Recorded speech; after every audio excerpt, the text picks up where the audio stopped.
So, today I'm going to talk to you about how you can start to gain more wins in your life and start stacking up some wins so that you can make winning more likely. You can make winning the likely outcome in your life. And you may be in a period right now where you feel like you're in a losing season. You might feel like stuck.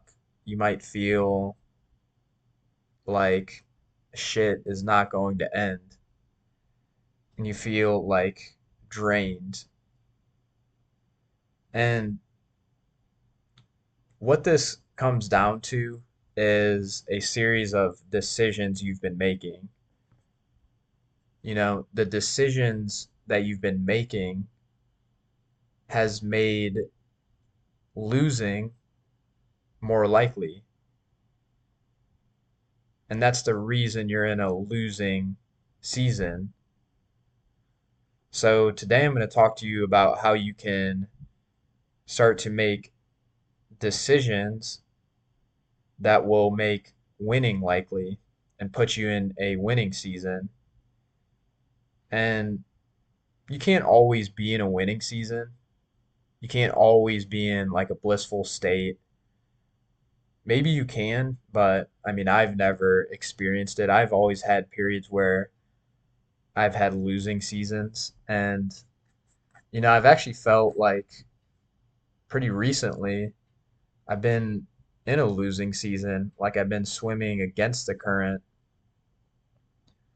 And looking back, I think the reason for that is because of like of these decisions I've been making. I've been giving in to like junk food. I've been giving in to relaxing. I've been giving in to not working on my business. I've been giving in and this has been adding up. And so because of this, it put me in like I guess a losing season.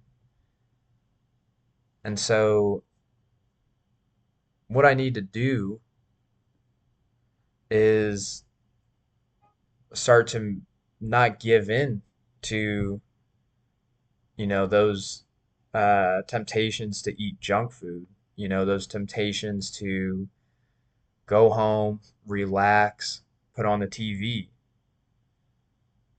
Like every time I can not give in to those things, it's a win.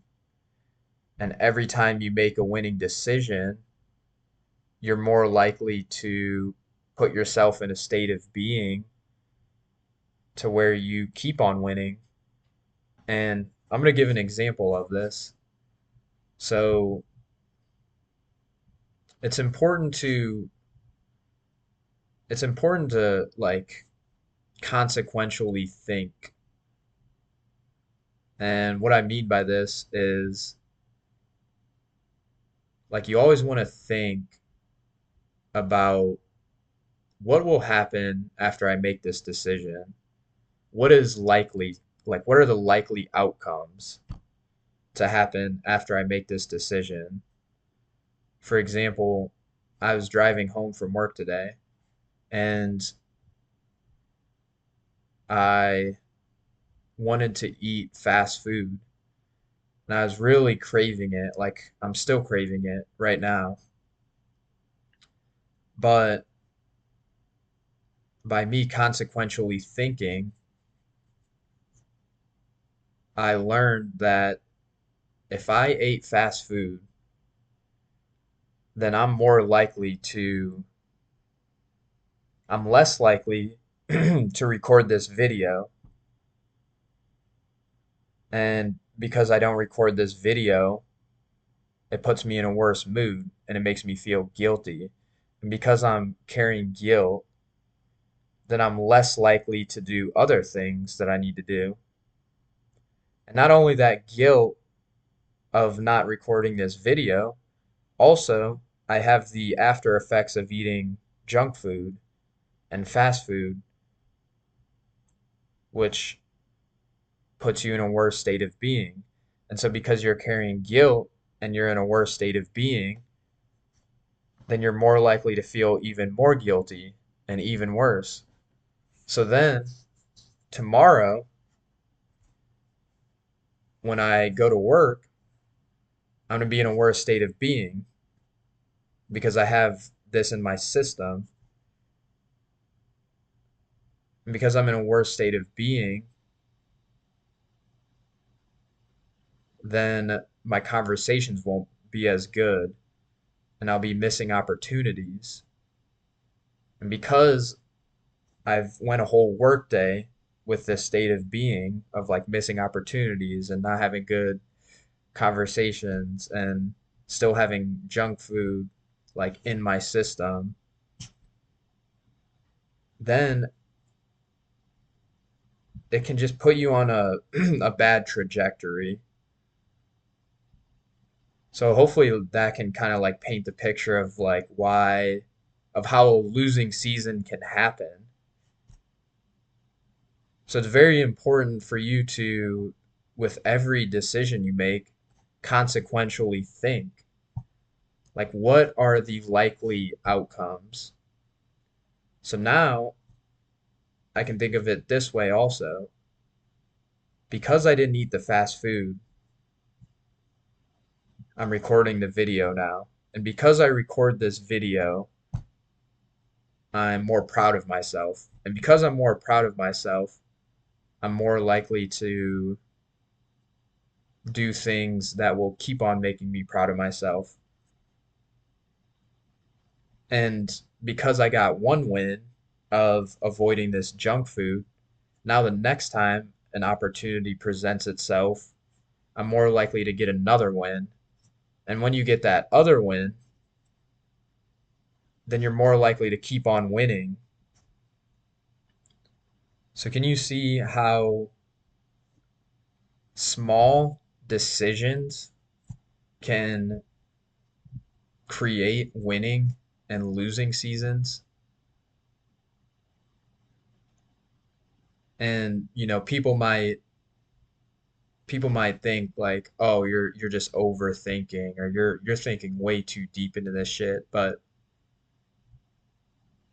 like I think that overthinking is a good thing. It's a good skill to have. You should overthink everything.